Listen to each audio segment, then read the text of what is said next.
As everybody knows, the Orchard Lake Fine Arts Show is going to be taking place this weekend, but there is another art competition that it's making its grand return.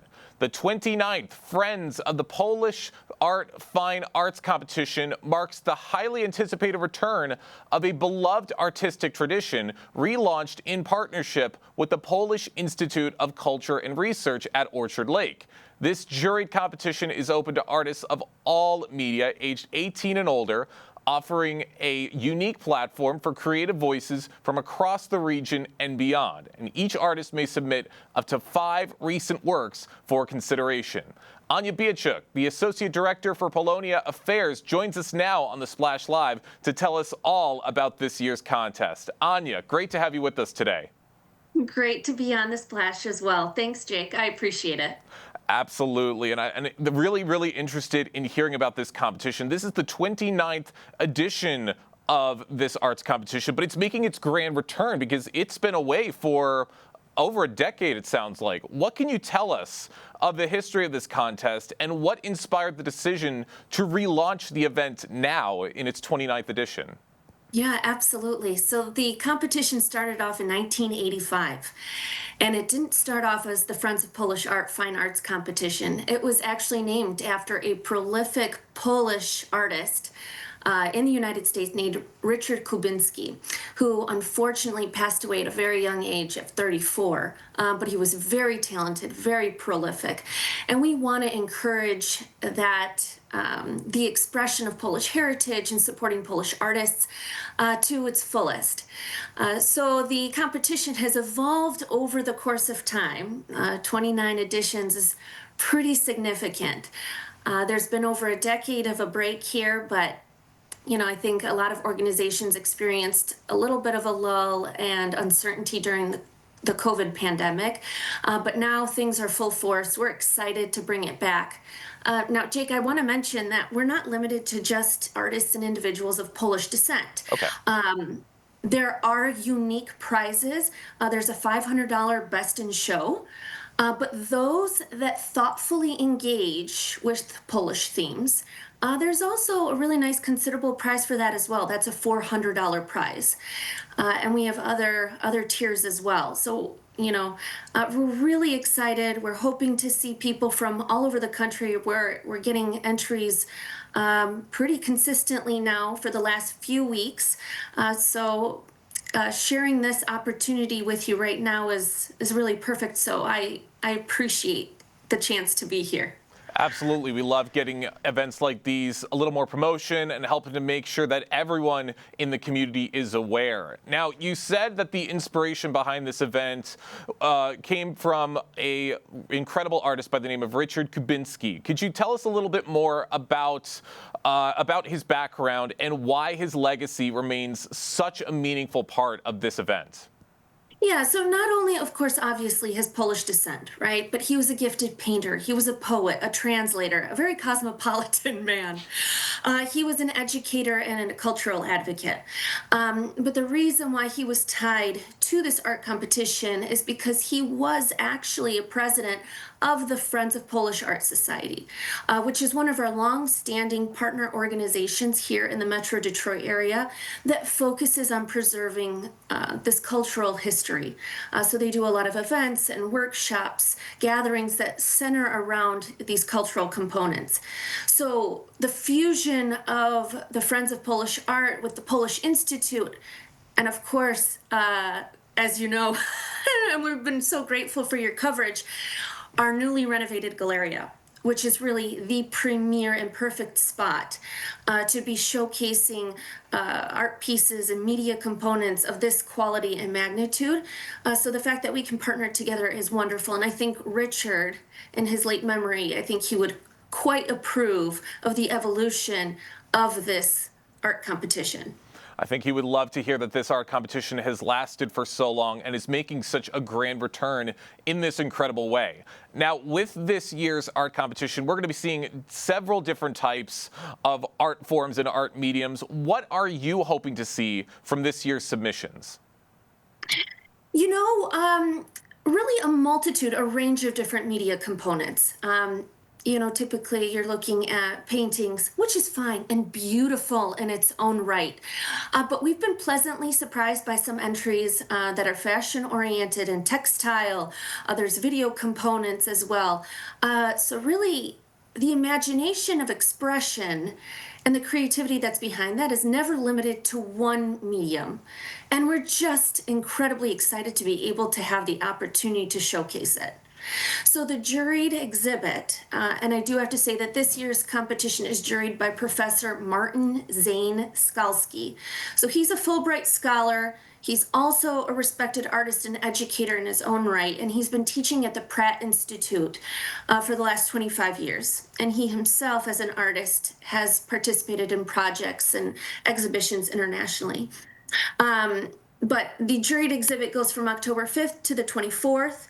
We have our opening reception and award ceremony on October 5th. So, again, it's never limited to just the Polish community. We are highlighting these beautiful threads that weave through our community.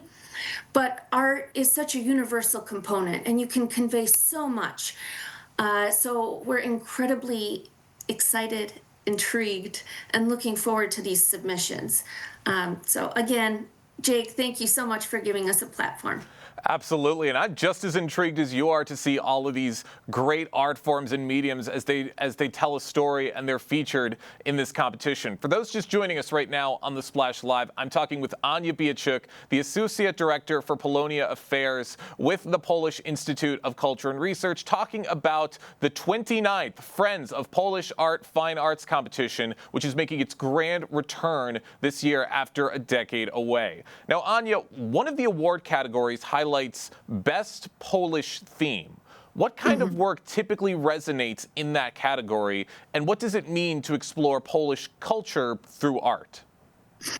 Gosh, well, Jake, that's such a loaded, that's a loaded question. Because it's, gosh, ask a Polish person what Polish culture is. But it's conveyed in different dimensions, right? You're talking about history. You're talking about personal history. You're talking about the collective, past, future, present. There's a wide range, a gamut of expression, so it doesn't have to be something explicitly Polish, but maybe it's something that's, thoughtfully conveyed through the lens of Polish history or Polish culture. Oh goodness, there's so many beautiful buildings in Poland and natural features that the country offers. There's so much to be inspired by. So those in particular, anything that's really thoughtful engagement, it's a nice to keep it broad because I think any artist will tell you the worst is to sort of limit them and box them in any capacity. But we're extremely excited. Being Polish means a lot of different things to different people. Traditionally we've seen a lot of folk patterns. That's always common. People gravitate towards that a lot. But like I had mentioned, there's some really stark contrasts in architecture in Poland.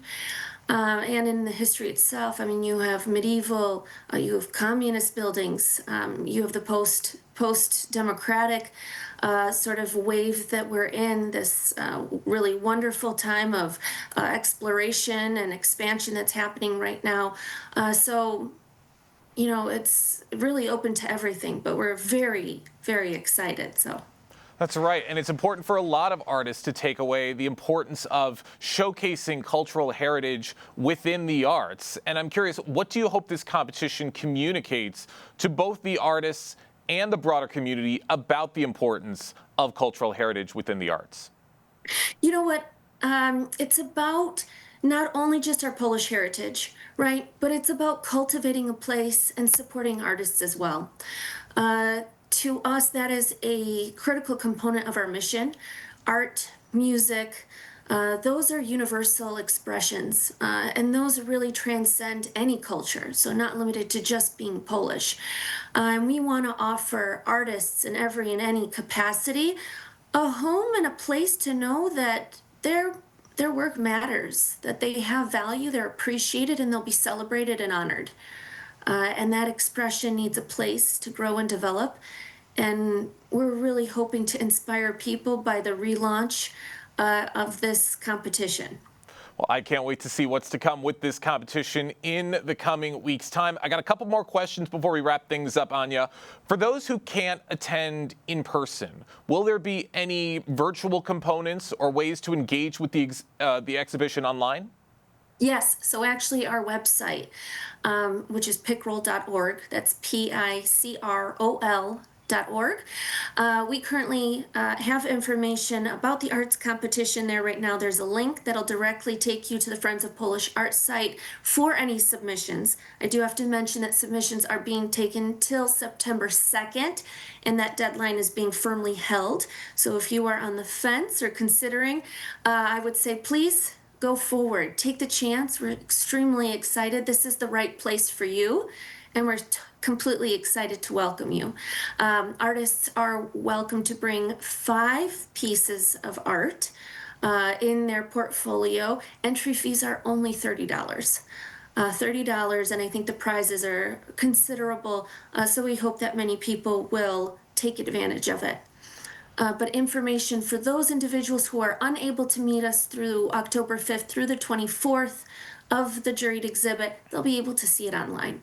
So we'll have it on our website. We'll have information about the pieces. We'll have a map, a guide.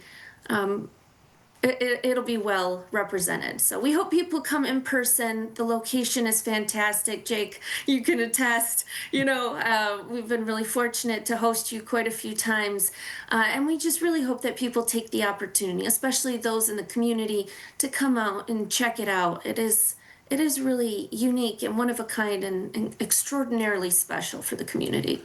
It absolutely is. With a September 2nd deadline, there's plenty of opportunities and plenty of time for everyone to keep those submissions coming. Can't wait to see what's to come. Last question. How can the public and supporters contribute to ensuring the continued success of events like this competition in the future?